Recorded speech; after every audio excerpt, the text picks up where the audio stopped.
Morning friends, and you are watching Let's Study. Now we will discuss a very important topic, language and acquisition. Language and acquisition बहुत important topic है CTET UPTET के point of view से। Other exams में भी इसमें पूछा जाता है लैंग्वेज एंड एक्विजिशन से। इसके लिए हम आपके लिए लाए हैं बहुत ही इंपॉर्टेंट क्वेश्चंस की सीरीज, इसलिए आप इस वीडियो को पूरा देखें, स्किप ना करें बीच में, जिससे आप सारे क्वेश्चंस को सही से समझ सकें और एग्जाम में उनके आंसर सही लिख पाएं। फ्रेंड्स, अगर आपने हमारे चैनल को अब तक सब्सक्राइब नहीं किया है तो please subscribe my channel. Okay, start the video. First question is which of the following are characteristic of language. इन सब में से लैंग्वेज के कैरेक्टरिस्टिक कौन कौन से हैं। लैंग्वेज क्या होती है? एक स्ट्रक्चरल सिस्टम है। Language is structural system. Language is unique system. इससे पहली वीडियो में मैंने आपको बताया लैंग्वेज के बारे में कि लैंग्वेज क्या होती है, लैंग्वेज का कैरेक्टरिस्टिक क्या होते हैं, उसकी नेचर क्या है, प्रिंसिपल्स क्या हैं लैंग्वेज डेवलपमेंट के। उस वीडियो को आप डिस्क्रिप्शन बॉक्स में जाकर लिंक से देख सकते हैं अगर आप देखना चाहते हैं और लैंग्वेज के बारे में समझना चाहते हैं। तो लैंग्वेज देखिए क्या होती है, एक स्ट्रक्चरल सिस्टम है, ये यूनिक सिस्टम है। एक स्ट्रक्चरल सिस्टम भी है लैंग्वेज, एक स्ट्रक्चर्स होते हैं, उसके अंदर रूल्स होते हैं, कुछ स्ट्रक्चर्स हमें याद करने होते हैं, रूल्स एंड रेगुलेशंस के अकॉर्डिंग हमें चलना होता है, तब हम लैंग्वेज को सीख पाते हैं। इसलिए लैंग्वेज क्या होती है, एक स्ट्रक्चरल सिस्टम है। And language is unique system, एक यूनिक सिस्टम भी है लैंग्वेज। लैंग्वेज तो हम क्या आंसर देंगे इसका? Neither 1 and nor 2 answer. Correct answer होगा इसका D, 1 and 2 is the right answer. Right option सही है। Language is structural system and language is unique system. सब हर लैंग्वेज अपने आप में यूनिक होती है, उसके रूल्स, उसके स्ट्रक्चर्स, उसके फॉर्म्स सबकी अलग होती हैं, इसलिए लैंग्वेज को एक यूनिक सिस्टम कहा गया है। When language is learned naturally and without any systematic practice, then it is called। अगर हम लैंग्वेज को बिना किसी सिस्टमेटिक प्रैक्टिस के पढ़ते हैं, नेचुरली बच्चा सीखता है लैंग्वेज को, ठीक है, अपने पेरेंट्स से, अपने सिस्टर एंड ब्रदर से सीखता है, अपने घर पर सीखता है, अपने आसपास के एनवायरनमेंट से सीखता है, तो उसको हम क्या कहते हैं? Language acquisition. Language acquisition and language learning की वीडियो भी आपको मिल जाएगी हमारे चैनल पर, आप प्लेलिस्ट में जाकर देख सकते हैं। तो एक्विजिशन एंड लर्निंग क्या होती है? एक्विजिशन जब हम एक्वायर करते हैं लैंग्वेज को, जो हमारी फर्स्ट लैंग्वेज होती है उसको हम एक्वायर करते हैं अपने पेरेंट्स से, तो उसको हम एक्विजिशन कहते हैं। तो क्या होगा? व्हेन लैंग्वेज, इसका आंसर क्या होगा? When language is learned naturally and without any systematic practice. जब हम लैंग्वेज को सीखते हैं बिना किसी सिस्टमैटिक प्रैक्टिस के, तो या बिना किसी एफर्ट के, विदाउट एनी एफर्ट, तब हम उसको क्या कहते हैं? Acquisition. The right answer is acquisition. Number third, which of the following are productive skill.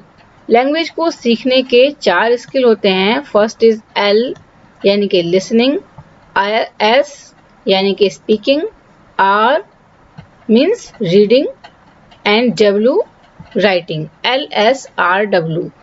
Okay, listening, speaking, reading and writing, these are the 4 skills of language learning. LSRW भी इसको हम कहते हैं। एग्जाम में सब पूछा भी जाता है कि इसकी जो सही सीरीज है, सही सीक्वेंस है, वो क्या है? वो है listening, speaking, reading and writing. Okay, आप ये बातें ध्यान रखें, ध्यान से सुने, इस वीडियो को ध्यान से देखें, जिससे आपके सही क्वेश्चंस, आपके आंसर ज़्यादा से ज़्यादा सही हो सके क्वेश्चंस के।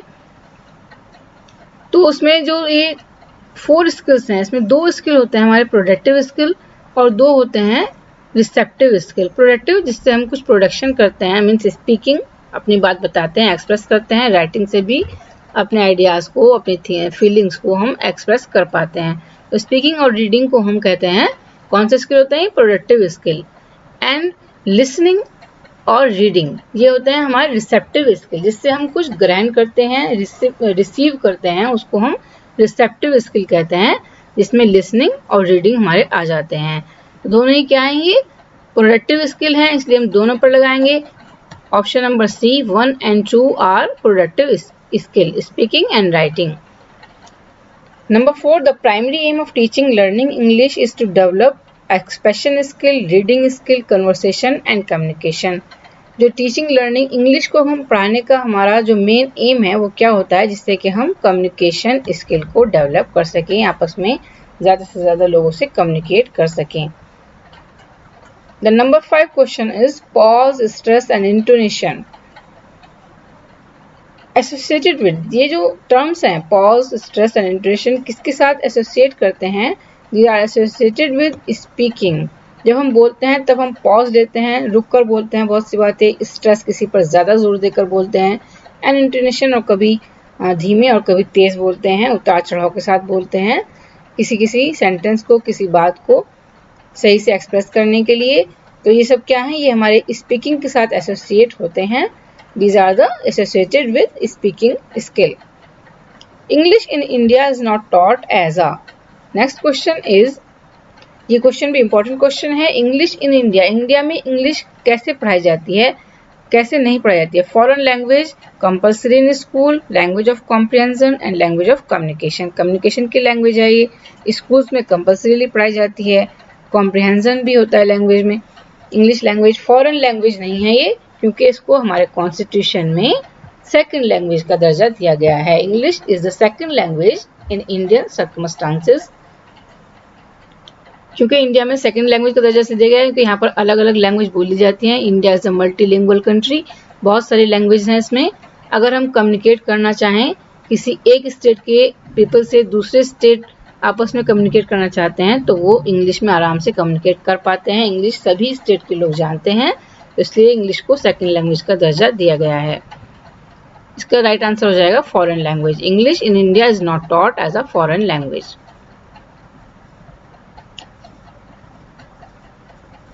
Number 7, dyslexia. डिसलेक्सिया जो एक मेंटल प्रॉब्लम होती है, इज एसोसिएटेड विद, किसके साथ एसोसिएट करती है? Dyslexia is associated with reading skill. पढ़ने में जब कोई परेशानी महसूस होती है, बच्चे को सही से रीडिंग नहीं कर पाता है, सही प्रोनाउंसिएशन नहीं कर पाता है, तो तब वो जो बीमारी होती है, वो जो ये इलनेस है, ये डिसलेक्सिया कहलाती है।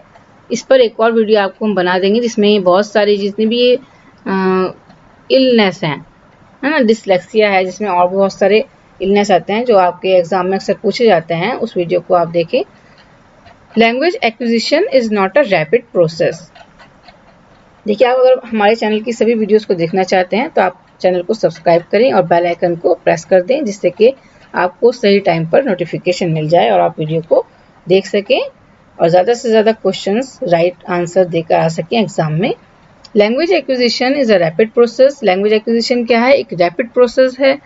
फर्स्ट लैंग्वेज में, सेकेंड लैंग्वेज में, थर्ड में, फोर्थ में। जब हम फर्स्ट लैंग्वेज को सीखते हैं तब लैंग्वेज एक्विजिशन रैपिडली होता है, ऐसा माना जाता है। ठीक है कि first language acquisition is a rapid process. पहली जो लैंग्वेज सीखता है बच्चा, मदर टंग सीखता है, वो रैपिडली सीख लेता है। ठीक है, सेकंड लैंग्वेज को उसके मुकाबले में ज्यादा देर से सीखता है। Next is number 9, all childrens language acquisition is in according to their. सभी जो चिल्ड्रंस होते हैं उनकी लैंग्वेज एक्विजिशन, जो लैंग्वेज को अर्जित करते हैं, एक्वायर करते हैं, is in according to their own surrounding, socio economic basis and psychological basis. किस तरह से होता है वो लैंग्वेज एक्विजिशन, यानी कि भाषा का अर्जन किस तरह होता है? अपनी सराउंडिंग से, अपने चारों तरफ जो देखते हैं, सुनते हैं, उससे। सोशो इकोनॉमिकल बेसिस, सामाजिक और आर्थिक जो बेसिस हैं, जो आधार हैं, उनके अकॉर्डिंग होता है। साइकोलॉजिकल बेसिस होता है, किस तरह से होता है? तो इन सब क्वेश्चन होगा ऑल, सभी तरीके से लैंग्वेज एक्विजिशन होता है। The second language learning when it is. Second language हम कैसे सीखते हैं? जब हम उसको इमिटेट करते हैं, दूसरों को देखकर बोलते हैं, दूसरों को सुनते हुए उसको बोलने की कोशिश करते हैं, उनका इमिटेट करते हैं, तो क्या होता है? हमारा सेकेंड लैंग्वेज लर्निंग होती है। जब हम कोई दूसरी भाषा सीखते हैं तो उसके लिए हमें इमिटेट करना होता है, नकल करनी होती है, तब हम उस लैंग्वेज को आसानी से सीख जाते हैं।